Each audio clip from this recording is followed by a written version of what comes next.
Aujourd'hui, on va découvrir quelque chose d'assez dérangeant.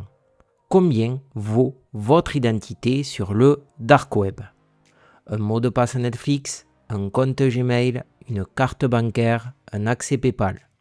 Toutes ces données ont un prix et parfois ce prix est ridiculement bas ou parfois très haut. Sur ce site créé par NordVPN, on peut voir en temps réel combien les cybercriminels revendent des informations volées sur les marchés clandestins du dark web. Et le plus inquiétant, c'est à quel point ce business est devenu banal.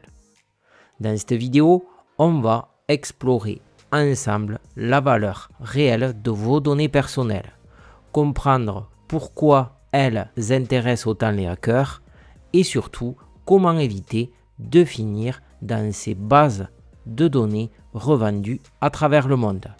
Parce qu'aujourd'hui, votre vie numérique est peut-être déjà en vente, sans que vous le sachiez.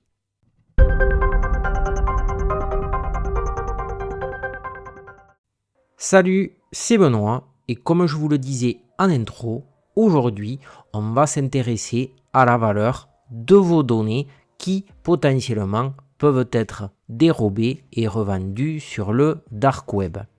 Donc bien entendu, vous retrouverez le lien de ce site dans la description de la vidéo. Donc c'est NordVPN qui a mis à votre disposition ce site qui est totalement gratuit et qui va vous permettre de connaître la valeur de vos données si toutefois il y a une fuite de données et que vous les retrouviez sur le dark web.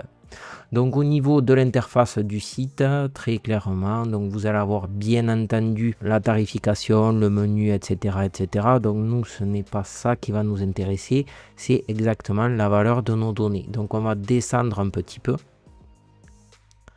Et ensuite, on va avoir un arbre de décision que j'aime appeler qui va nous permettre de connaître toutes les données potentielles qui pourraient être revendues sur le dark web. Donc dans un premier temps, on va sélectionner le pays.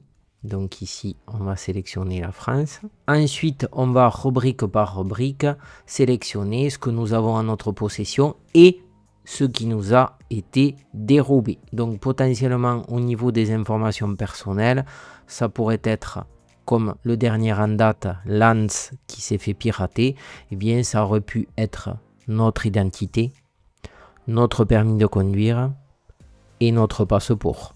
Potentiellement, je ne vais pas mettre la messagerie, mais déjà vous voyez que le passeport, l'identité et le permis de conduire, on est déjà à $100. Donc c'est assez significatif, surtout qu'il y a des milliers de données et des milliers d'identifiants qui se font voler à chaque fois. Donc vous imaginez un petit peu combien ça peut rapporter aux pirates informatiques.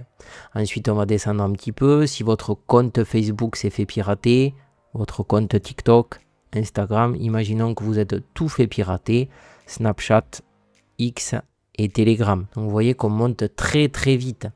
Si vous avez par exemple un abonnement Spotify, Netflix et Disney+, et on descend un petit peu, si vous avez des cartes et des cryptos, alors je pense que le côté crypto va faire monter le prix de vos données, mais on va s'arrêter simplement à la carte de crédit, Visa, Mastercard.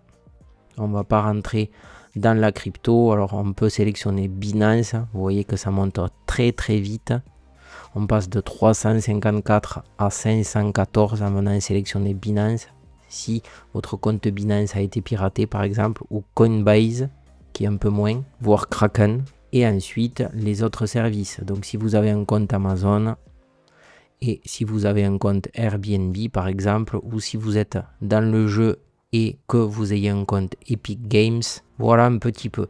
Donc je vous laisserai faire le tour des différents comptes qui sont en votre possession et si vous êtes fait pirater, vous viendrez sélectionner un à un tous les comptes qui ont eu une fuite de données. Donc vous voyez que ça peut monter très très vite, très très vite. Si on vient sélectionner tous les comptes par exemple, on va faire la petite opération, vous allez voir que on va pas être loin des 1000 euros. Si on sélectionne tous les comptes présents sur le petit tableau de bord de NordVPN, on arrive à 1224,32 $. Donc vous voyez que vos données valent de l'or pour les pirates. Donc il faut impérativement, je le redis, protéger vos comptes, mettre des mots de passe relativement longs, activer la double authentification, etc., etc., pour éviter qu'il y ait des fuites de données et surtout pour éviter que vos comptes se revendent très très cher. On va descendre un petit peu ce qui est tendance et ce qui ne l'est pas sur le dark web. Donc là on vous dit tout simplement ce qui se vend le mieux. Donc bien entendu c'est l'identité. On va venir cliquer dessus et on descend un petit peu. Il n'y a pas la France.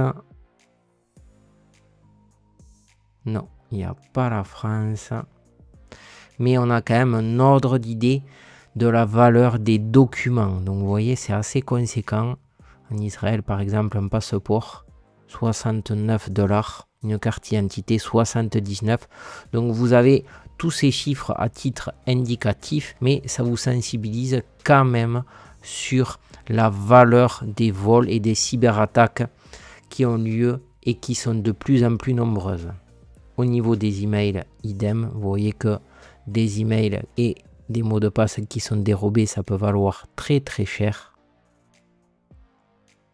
Les réseaux sociaux, idem. Les cryptos, également. Les cartes de paiement. Les services de streaming. Les services de streaming, c'est quand même beaucoup moins cher, mais ça reste une valeur quand même. Et tout ce qui est autre, donc on va avoir Amazon, etc., etc. Voilà pour cette vidéo. Et pour finir, vous avez les principaux points à retenir. Les cartes de paiement constituent le type de données le plus fréquemment échangé. Les comptes en crypto-monnaie valent leur pesant d'or. Les hackers s'intéressent à votre adresse email professionnelle, pas à votre adresse personnelle. Donc ça, oui, il faut être vachement vigilant là-dessus également. Et pour finir, les cartes cadeaux constituent un moyen étonnamment efficace de blanchir de l'argent.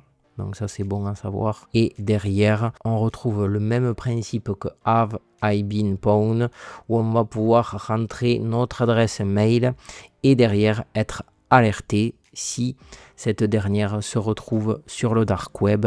Et comme ça, on pourra venir modifier notre mot de passe en fonction du service qui a été piraté. Voilà pour cette vidéo, j'espère qu'elle vous sera utile et qu'elle vous permettra d'être sensibilisé à la valeur de vos données qui peuvent vous être volées. N'hésitez pas à liker, à partager et à commenter la vidéo si elle vous a plu. Et quant à moi, je vous dis à très vite pour un nouveau tuto. Ciao ciao.